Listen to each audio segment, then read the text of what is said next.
Louisiana Eats is brought to you with support from Zatarain's, maker of New Orleans pantry staples like Creole mustard, fish fry, and jambalaya mix since 1889.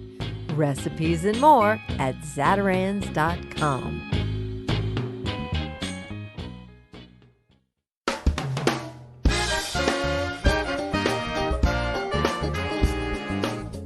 From our studios in the Southern Food and Beverage Museum in New Orleans, this is Louisiana Eats.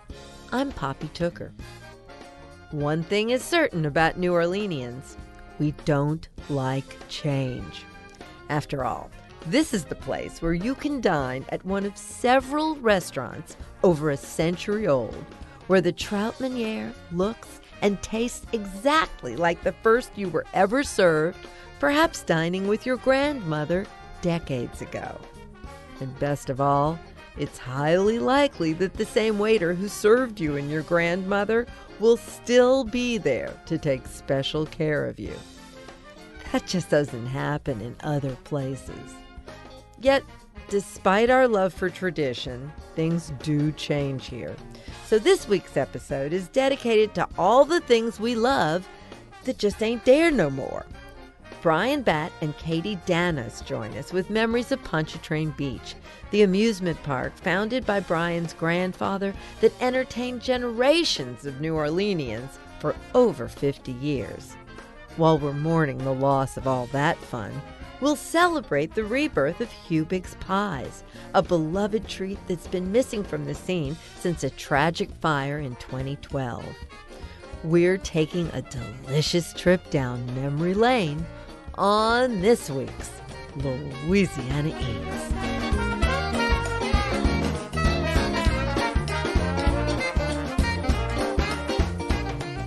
Hi, I'm Bryan Batt. And I'm Katy Danos. And together we wrote the book Pontchartrain A Beach. Family Affair. Yes. We won't do this the whole interview. Longtime friends and business partners, Bryan and Katy share a love of antiques, art, and all things Big Easy style. They co-own Hazelnut, a home furnishings boutique on Magazine Street, and previously collaborated on a book about New Orleans design. And we still love to do other projects together. We still, she's like my sister from another mother. So when Bryan went through his late mother's belongings and discovered endless memorabilia about his family's amusement park, he reached out to his partner in crime.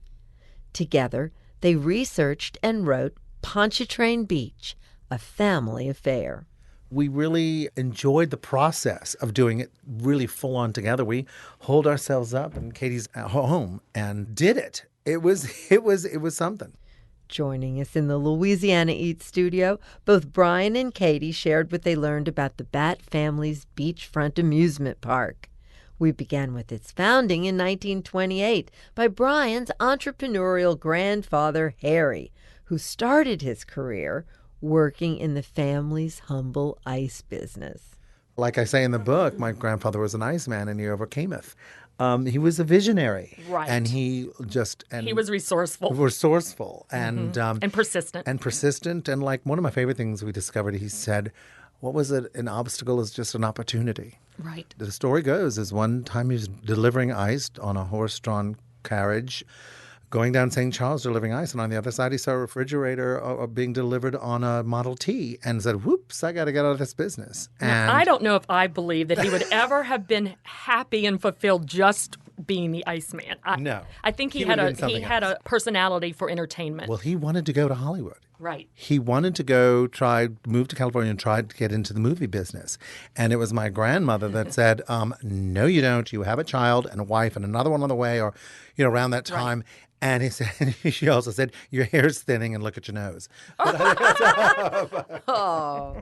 So he goes to his father and sweet talks him into leasing an arcade amusement park sort of not doing so well at the Right, it was Spanish one of Fort. the places that they delivered ice. He's observing, which I think he was a fantastic observer, and he was observing these rides, and that could be something they could make a little extra money with and tiptoe into.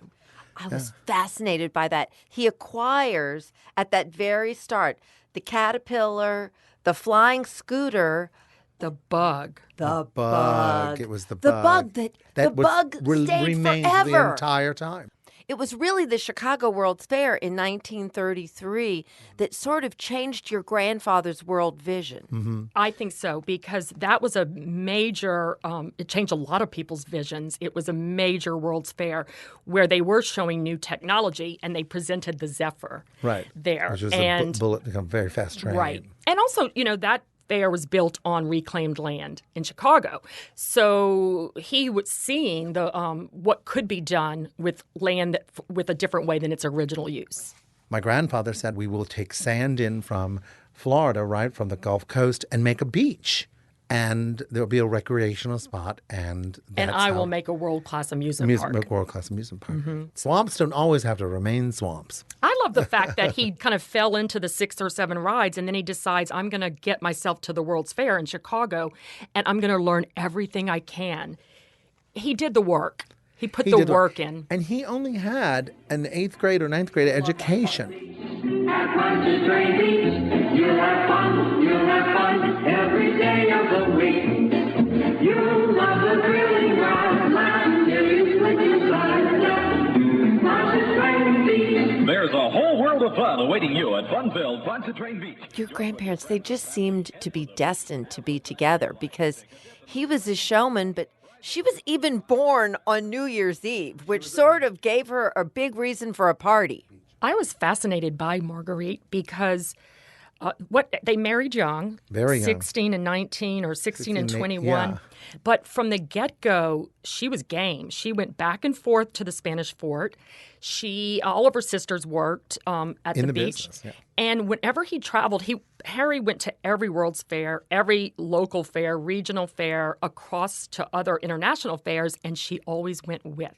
Yeah. She loved her modern home. Yes. Which was so deco-inspired. And so I don't think that's typical in that era in New Orleans, to pick up and go constantly like she did. Even to be a working woman. To be a working woman, Well, exactly. she also had a suitcase always packed. Yes. She said, just in case Harry got the call, she was there too. And in the diaries, she'll write about helicopter rides or the newest ride in Germany. She did all of it. And yet she's raising a family herself. They had 2 boys together, Harry Jr. and John. My dad.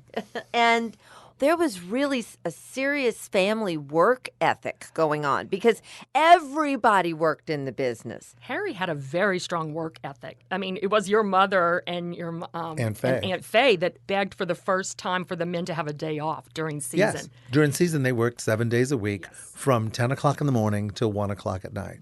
In the morning. In the morning. I just did think it was hilarious that the 2 wives of the sons had to go petition because there were 5 children between the 2 families then, and you didn't see your dad much, huh? Never. Barely in the summer. I would go to the beach, to hang out or have lunch with him, or sometimes we'd have dinner, or the 4th of July we'd go on the stage and watch the fireworks. But if Dad had to be called home from work during the summer, watch out, because we were in trouble. And during the winter, all my friends what does your dad do? Well, they maintained everything. They would travel to find the new rides. They would, Hire. Book all the acts, book the everything, musicians. make sure everything was ready for the season. So it was very interesting because we never took a summer family vacation. Mom took us, but my father unfortunately never got to go with us. But it was, you look back and it's perfectly normal. I thought everyone had a roller coaster in their backyard. Don't take the sun, let's have some fun and eat some cotton candy. From coast to coast, the shores are most, and every accident. Come to Pontchartrain, come to Pontchartrain, come to Pontchartrain Beach. During the winter, when the amusement park is closed, it was sort of your personal playground. You got to ride your bike out there. Tell me about I would get in trouble. I mean, one time I decided I could scale the first big dip of the Zephyr. And I got almost, 3/4 up when I hear my father screaming, "Get your down! You out of your mind." Bryan, you snuck into the beach after hours? No, that was my brother. That was Jay. And he got Jay in so snuck- much trouble. On a double date. On a double date, and they went under. There was an entrance under the second dip or the first dip of the roller coaster to get into the back, the back workings of the park. And I think he tipped the night doorman, to let him in because, he knew him. He went in and turned on some of the rides. I mean, first they did the bumper cars, and then he rode the Zephyr because he knew how to work it. And my father, I think, if he didn't, he had already had a heart attack. It might have given him another one. And fortunately, Jay was grounded for the entire summer, and not just grounded for his entire punishment. He couldn't do anything except show up at Pontchartrain Beach at sunrise, 6 a.m. and he had KP and garbage duty. Now you can imagine what that smelled like in the dead of summer. Especially, sometimes people ride those rides and some things come up and go out. So that was his job for the entire summer. But Jay said the hardest thing was having to apologize to his uncle. Did you ever use your access to Pontchartrain Beach to curry favor? I kind of used it really as a litmus test to see who my real friends were. There were some kids that wanted to be my friend because they wanted to go to Pontchartrain Beach. And there are others that just wanted to be with me because, well, darn it, I think I'm a nice guy. And if they wanted to play and climb trees or whatever else to do, or ride bikes and everything, we were buds. But otherwise, yeah. And your cousins, I thought they verified, and Jay mentioned this too, that they had very strict rules that they were not to cut in line. Oh, yeah. They were not to try to have favoritism. And they really didn't push it too hard any more than the other employees' children. Because tell about the quarters, the painted quarters. It's one of my most favorite stories. Well, in the penny arcade, we would love to because it was air conditioned, and after riding over, you want to get cooled off.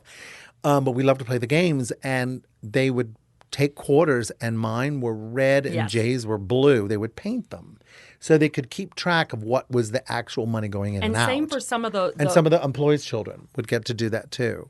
But we could play as many as we wanted, but we could only use our colored quarters. Mine were red, Jay's was blue. I think someone else's was green. And at the end of the night, they would collect them and you would use them again. The recycle. But it was, I look back and I look down that midway and I can just see it in my mind, all the lights and the neon and the shine and the chaser lights and the music playing. And it was just so wonderful. Moving on out to Pontchartrain Beach, got my baby by my side.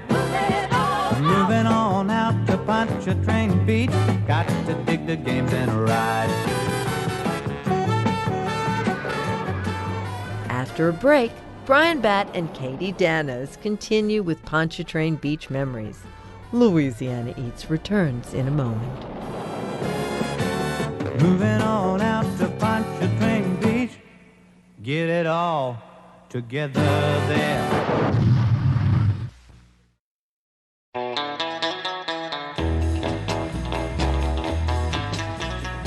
I'm Poppy Tooker, and you're listening to Louisiana Eats, edible content for Louisiana food lovers.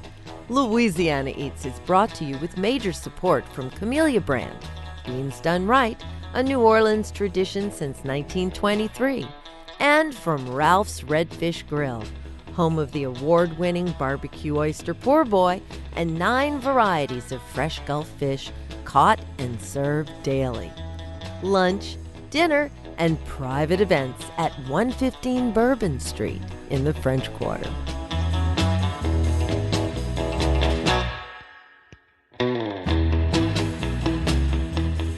If you're just joining us, we're talking with Bryan Batt and Katy Danos, co-authors of Pontchartrain Beach, a family affair. The book chronicles stories of the Batt family beachfront amusement park. Our conversation continues with Bryan's memories of a popular arcade attraction. Bryan? Yes? Tell me about you and the stripper. Oh, okay. The stripper was one of the games at in the arcade, and of course I loved the fortune teller and I loved the pinball machines, especially after the Who's Tommy came out and Pinball Wizard by Elton John, and there was the guy, the OK Corral guy, but kind of nestled in towards the back was this game called the stripper, and it had this little joystick, pardon the phrase, and with a little red button, and they would project somehow inside these pictures, these, sexy 70s foxes. And every time you clicked on the little target, a portion of the clothes would come off. And I mean, you think about it now, there's no way this would fly. And I just had a very quick thumb, and I was like the master of this game. And my mother got wind of it, and that game was quickly removed from the Penny Arcade. But very funny, I mentioned it, and John Georgia sent me a picture on Facebook. A PM private messaged me an actual picture of the game. Oh, Yes. my goodness. Yeah. I think you need one again. May as well just Think what a fun thing It that was a would fun, be. for a tween boy. Let me tell you, I was popular. They would gather around. Where can you go for family fun? Let's go to Pontchartrain Beach. Good, clean, wholesome family fun. Let's go to Pontchartrain Beach. A couple of other things that really were interesting to me, and Bryan and I marveled at it, was the fact that the teenage movement of that era, that there was no social media, no cell phones, no payphones really, and kids would either be dropped off and picked up, but they would find each other. Yeah. Without a lot of orchestration, without a lot of planning. Somebody new. Or meet somebody new. One thing that just reminded me of one of my favorite stories that didn't make the book. It came in too late. Was one of my friends from the Sacred Heart. She said, we used to ride the Sky Ride and like drop our clog at a cute guy. They would drop. Remember those clog shoes that everyone was wearing in the 70s? Drop it. Like, we'll be right down. Like, it was the way that they could meet the guy, which I thought was so funny. A lot of romance. A lot of innocence, and the songs that played, and it was just a wonderful summer experience. We did put a poll out in social media. Tell us the summer song of your day. And the songs. Oh my gosh! We would start Long, singing. Cool woman in a black dress. Well, was you like, got the whole list what's in the the book. The list is in the book. It's WTIX Appreciation Night at Pontchartrain Beach, Thursday night, August the 31st. You'll see the greatest recording stars in person. How in the world does it end up that your grandfather Harry throws a birthday party for Elvis at Ships Ahoy? The first trip, Elvis played the stage in 52, was it? 55? I can't remember on exactly. The Hillbilly Dumpling On the Hillbilly Tour. Dumpling Tour. He was nobody. I mean, not nobody. He was becoming something, but he was not Elvis. He wasn't Elvis. He was not even top billing. And 4 months or 5 months later, Right. Hound Dog hit. Came out. Mm-hmm. And then he was like crazy. Everyone was saying, oh, it's the devil's music. Oh, my God, he's shaking his hips. Oh, my God. And my grandfather's always quoted as saying, this Elvis kid is great. He's a fine young gentleman. He's just, dancing and doing his thing. And later that year, Elvis had such a good time at the beach, he brought his girlfriend from... As a visitor. And a celebrity on the Midway. On the Midway, brought his girlfriend from Ocean Springs. Yes. And we had a party there. It was a big party. And, of course, my grandfather invited everybody, the extended family. And my cousin Donna remembers just everyone losing their mind. The teenagers were just, Elvis is in the building. And Elvis wanted fried chicken. He wanted fried chicken. So that sort of shaped the party. So it was much more casual. He chicken. loved fried chicken, so that's why. At the beach, at Pontchartrain Beach, Now, everybody remembers Valley High. It was an iconic eatery.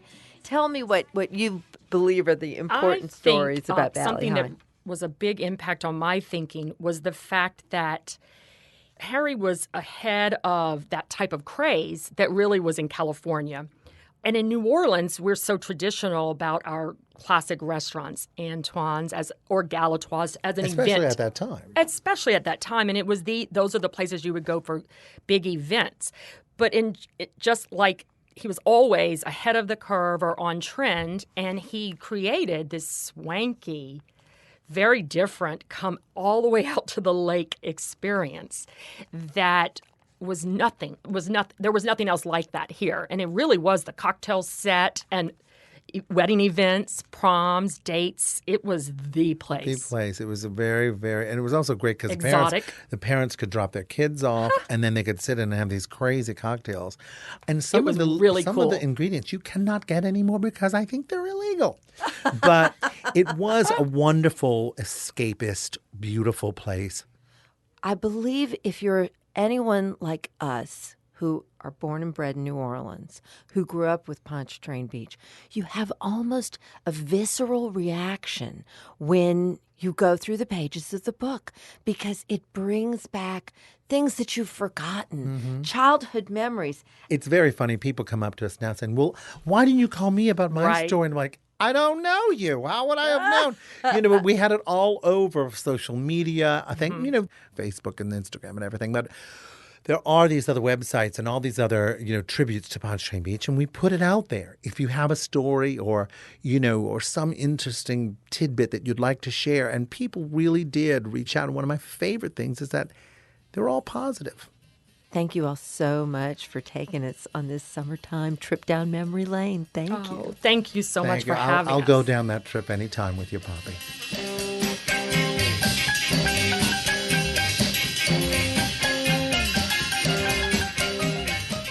That was Bryan Batt and Katy Danos, co-authors of Pontchartrain Beach, A Family Affair.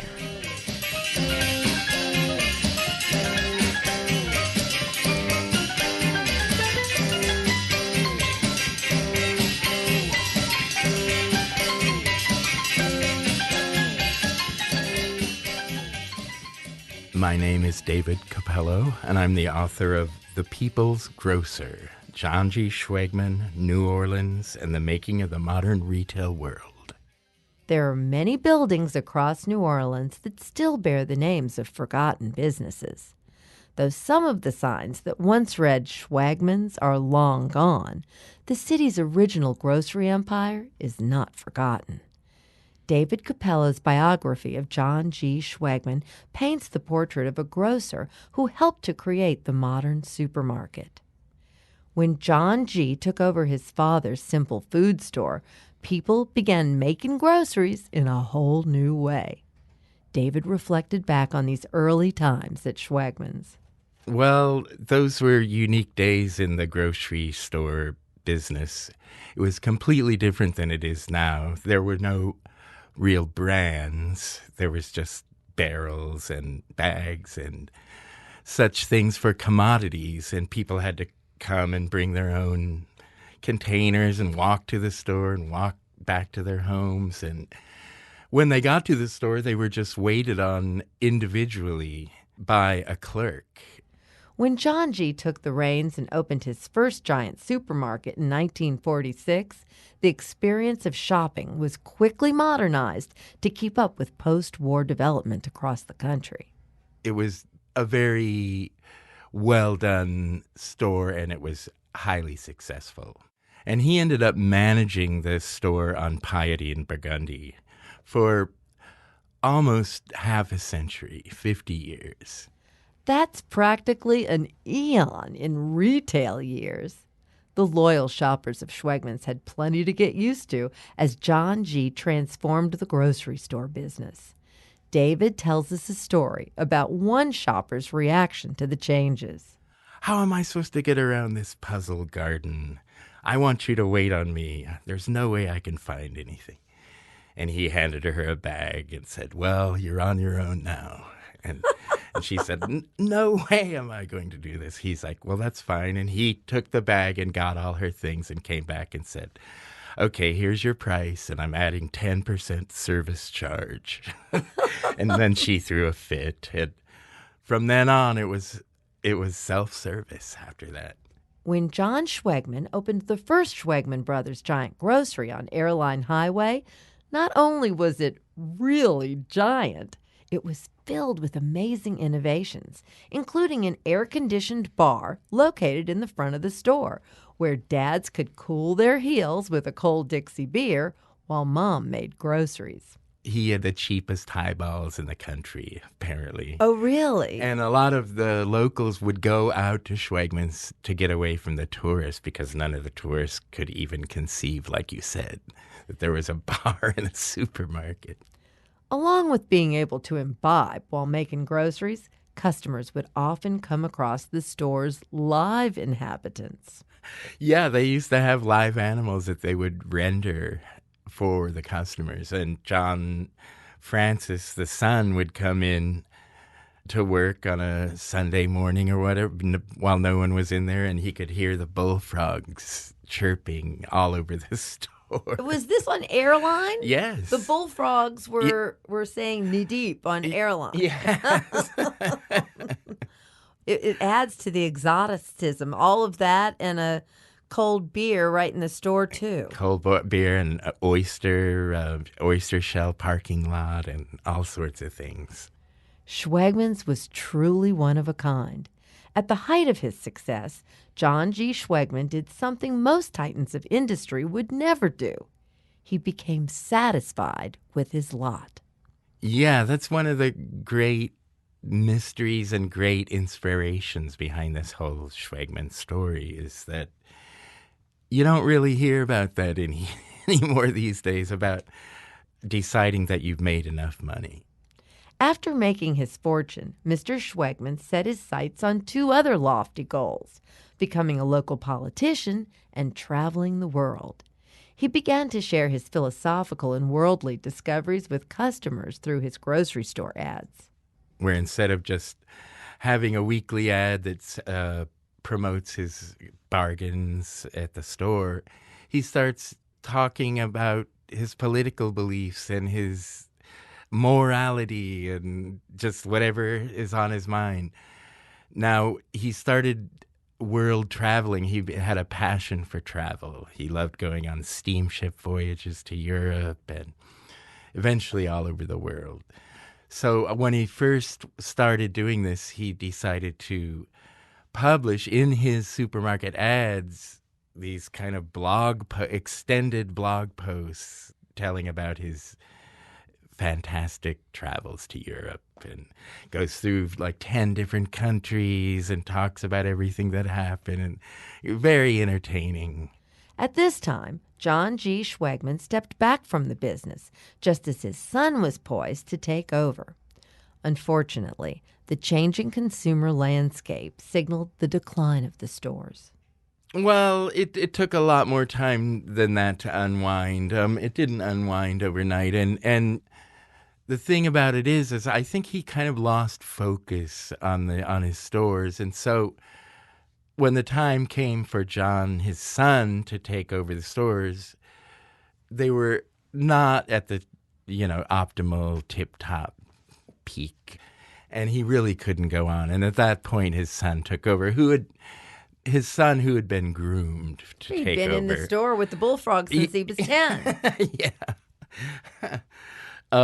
So he was primed and ready to go. Now, he expanded outside of the city, unlike what his father had ever wanted to do, and it was great. It worked out great, and except at the same time, there was the rise of Walmart and Kmart, and they all got into the food business, and there was more supermarkets coming into the city, and so the son faced a lot more competition than the father. So anyway, he had quite the challenge to keep the store empire going. Well, it's a sad tale because we sure all miss making groceries at Schwegmann's. I want to thank you so much for chronicling our history so efficiently and effectively, and for sharing the story of the People's Grocer with our Louisiana Eats audience. So thank you. Thank you so much, David. Oh, thank you, Poppy. David Cappello, author of The People's Grocer. Where's the downtown store? Ain't there no more. Where's the Schwegmann store? Ain't there no more. Where's all the stores? Ain't there no more. What flaming drink was served to children at the Valley High? Stay tuned, and we'll answer that question when we come right back. K&B and Schwegmann's gone away. Schwegmann's gone away. Schwegmann's gone away. Schwegmann's gone away. Schwegmann's gone away. Schwegmann's gone away.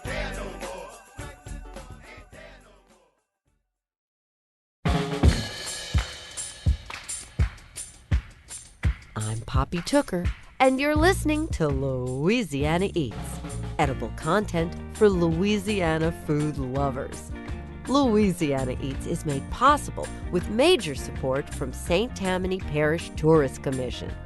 Located 40 minutes from New Orleans' French Quarter, the North Shore's Tammany Taste features the chefs and farmers, brewers and bakers of St. Tammany Parish's culinary scene. Visit LouisianaNorthshore.com to discover more. Louisiana's North Shore, where New Orleans has come to play and get away for more than a century. Additional support for Louisiana Eats comes from Cuba Travel New Orleans, a local travel agency now offering an authentic trip to the acclaimed Havana Jazz Festival in 2020, designed to support the Cuban people through music and arts. Visit CubaNewOrleans.com or call 504-252-9774 to book your trip today.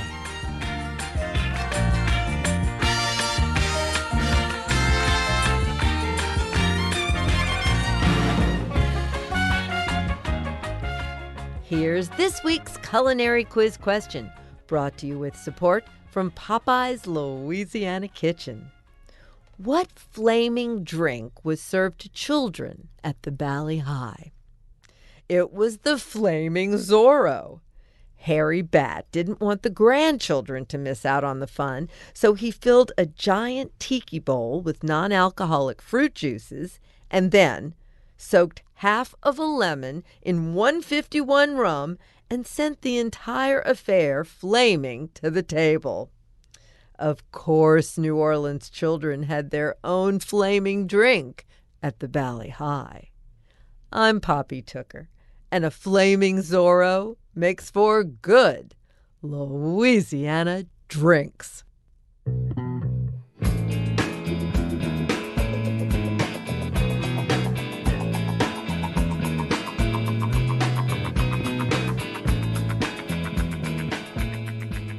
For 90 years, one of New Orleans' most beloved brands was Hubig's Pies, a bakery specializing in fruit-filled hand pies with a glazed crust.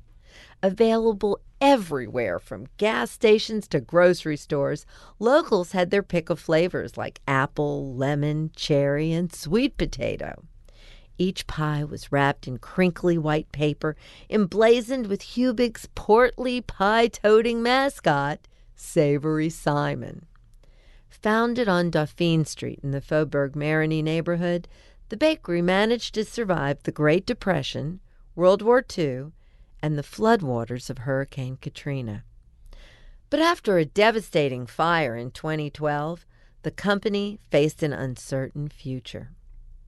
With the news that Hubig's Pies will be back on store shelves soon, we reached back into our archives to find interviews we did with Drew Ramsey both before and after the blaze.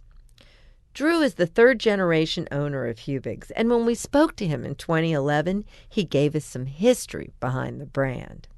Well, there was a real man named Simon Hubig. He came from Europe at the turn of the previous century. It's widely believed that he got his start in baking, his interest in baking, because his mother worked at a bakery in Basque Country, actually, literally 100 years ago. And when he came to America, he figured that he could make his fortune in the bakery business. He set up shop around government installations first. He set up his very first one in the Dallas-Fort Worth area. He was quite an entrepreneur. He effectively had franchises all across the country before that word was there even in the lexicon. He had investors, silent partners, distribution centers, co-packing operations.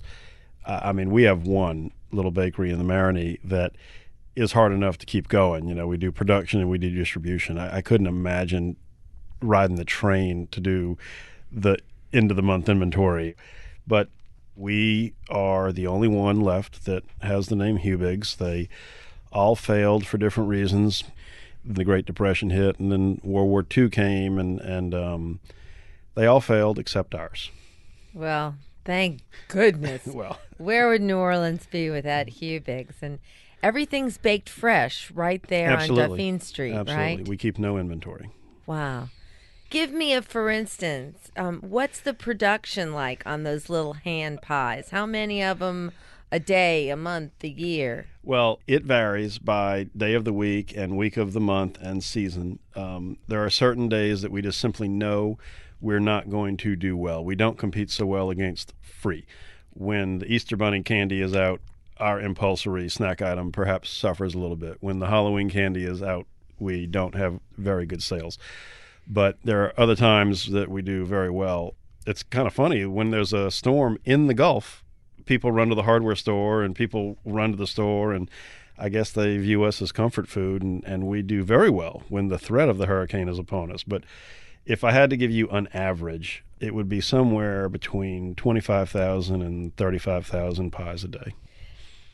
Drew, everybody who lived in New Orleans in August of 2005 has their own hurricane story to tell.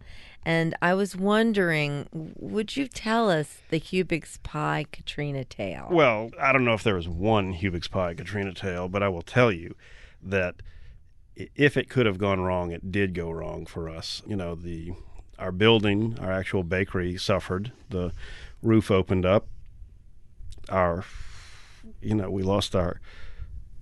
We actually lost some employees.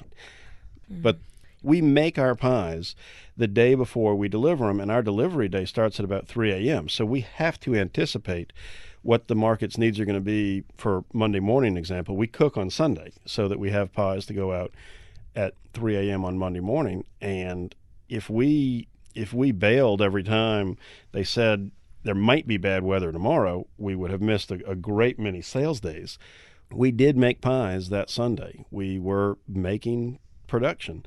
And Sunday, August the 28th, correct. You were making pies. Yes, and Katrina was obviously worse than we thought it was going to be, and we had the pies on hand, which we still needed. If there was a mild flood or if there was an electrical failure and we had lost, say, Monday, when the stores opened up on Tuesday, we wouldn't have had product to carry to the stores. Our pies have a 1-week shelf life. We don't like to make them on Sunday and sell them on Tuesday. As a matter of fact, we never do that. But we needed to have them ready for when the market opened. Nonetheless, it got terrible. We didn't have anything to do with these pies. So we just opened up the bay doors and we gave all the employees keys to the trucks, and we just loaded up the trucks and we just drove around and gave out the pies. We went to the Superdome. We went to the convention center. We went to Causeway and the I-10 where people were waiting for buses, and we just gave away as many as we could. I mean, people were hungry and we had food. It wasn't a hard decision to make. But the funny thing, I think it's funny, is we gave away pies to people, and at least one told me personally, but I heard the story from other employees, that there were other people who said, I was here for whatever. I was here for Betsy. And the first thing I had after Betsy was a pie. That I was at the YMCA at Lee Circle, and the pie truck came down the street and was giving out pies because my grandfather had to make the same exact decision, and when it looked like it wasn't going to get it to the market, he wanted to give it to people. But what you did that day, you didn't just give away the pies. What else did you give away? Oh, we gave away the farm. I mean, we gave away, we gave the trucks to our employees. Our employees that could not get themselves and or their families out, we let them take the pie truck. It was, it's funny now, It's funny now, but the conversation of the building is damaged and the production days run is been given away, and the vans have been driven away to we don't know where by people who we hope to see again. And so, yeah, that was, when you're talking to your insurance agent, that's also an interesting situation. But we got back into business. All of our employees that we offered a job to who could come back to New Orleans came back, and we started to make pies. And when was that? When did you get back into the pie business? January of 2006. There were a lot of happy people, I bet. That was a fun time. We just made the pies, and we didn't really know even where we could sell them. A lot of the stores that we sold to previously had not come back into business. We were kind of reinventing the wheel. But we made them, and just because we're Hubigs, we actually gave away the first batch. If I don't know if you knew that part of the story, but we made a batch of pies and just gave them away. Just gave them away. We gave them to we gave them to the fire department, the police department, the EMS people. There was still the National Guard in town. We took them to those people. We gave them to people at the hospitals. Anybody who thought they looked worthy, we just gave them a pie. What else can you do? That was Drew Ramsey speaking with us back in 2011. On July 27, 2012, the city of New Orleans awoke to the news of an overnight 5-alarm fire at the Hubig's Pies Bakery. 95 firefighters battled a blaze that leveled the facility, including factory equipment dating back generations. What followed was a run on their popular product. Early risers who heard the news rushed to stock up on hand pies while they were still on store shelves. By the time the sun was up, locals were hard-pressed to find savory Simon's smiling face anywhere. A week after that Friday morning fire, Drew Ramsey joined us in the studio with an update. You arrived on the scene pretty early that morning? Yes, I was called by our nighttime receiving guy who was there, and I got there and watched the fire and the firemen before all of the fire trucks had arrived. As I think most people know, it started to engulf the building and it started to get worse, and they called in more troops and more support. I don't have the final figures, but I know that there were a lot of fire trucks and a lot of firemen by the time it all got brought under control. And they did a really good job. We're really happy that they were able to contain it. We suffered a complete and total loss, but nobody's life was in danger. There's no fatalities. There's no injuries. And the neighbor's property that was damaged is fixable. There was no one hurt, but there were people in the building? Yeah, we don't have quite a 24-hour operation, but we have almost a 24-hour operation. And the production run for Friday sales day, we make the product all day Thursday. We cook the filling, we cook the pies, we ice them, we cool them, we wrap them, we put the orders up, and we clean up. And then there's a little bit of downtime until the nighttime receiving guy that we previously spoke of comes in and turns off the alarm and counts the orders and such. And he had done that at about 3 o'clock in the morning, and there was actually a handful of our trucks, our delivery men, that had made it in, loaded up their orders, and headed out on their routes. There were some fresh pies delivered Friday morning. It is my understanding that they didn't make it very far into their routes. The customers from the day before had paged the guys and said, we're out of pies. People stopped them in parking lots and bought whole trays of pies from them. It was there wasn't a whole lot of pies to be purchased at the end of the day. Once the news spread, the pie was can I say hot commodity? You're smiling.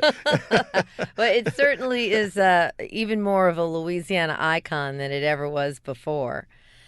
Drew, when do you think we might be able to eat a Hubig's pie again? The answer is as soon as possible. I have no idea. People have asked, how can I support you? And people wanted to pre-order pies. But we, as a company, really don't like to promise what's beyond our control. So we probably aren't going to offer a pre-ordered pie, but we are going to offer, you can certainly always buy a T-shirt. The T-shirt sales are real, and that's real support. So there's little things that you can do, but the greatest thing you can do is not forget about us. And when we get back in business, buy a pie. New Orleans did not forget about Hubig's pies.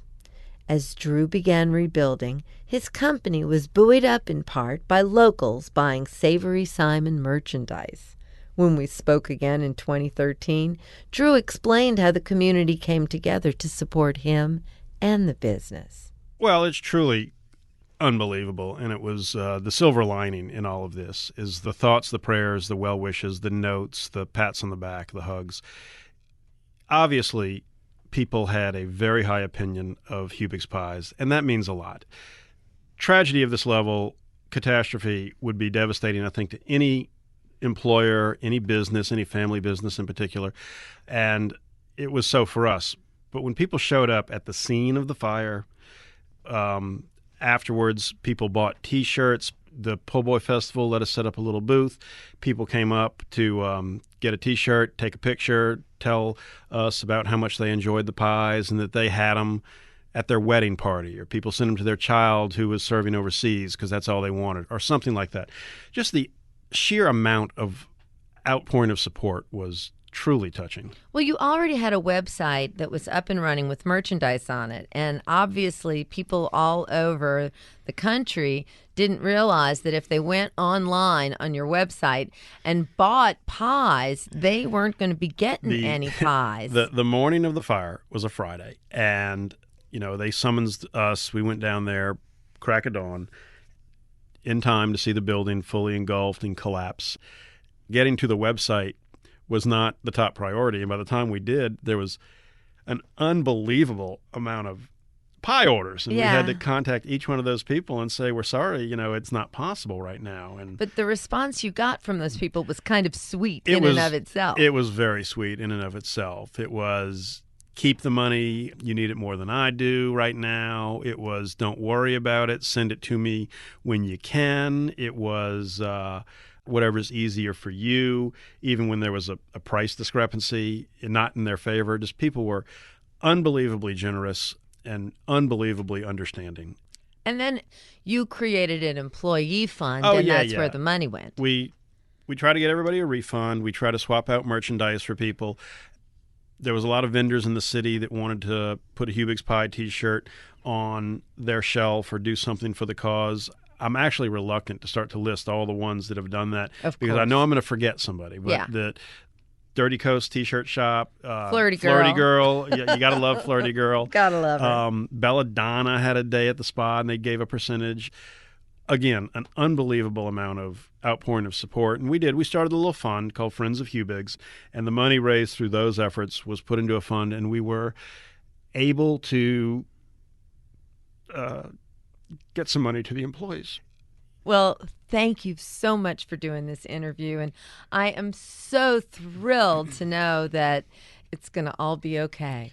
Well, I do think it's all going to be okay. And the support that we have gotten from every corner of this city really makes it easier for me to say that. We have gotten a tremendous amount of support, and everybody is genuinely interested in seeing this project succeed.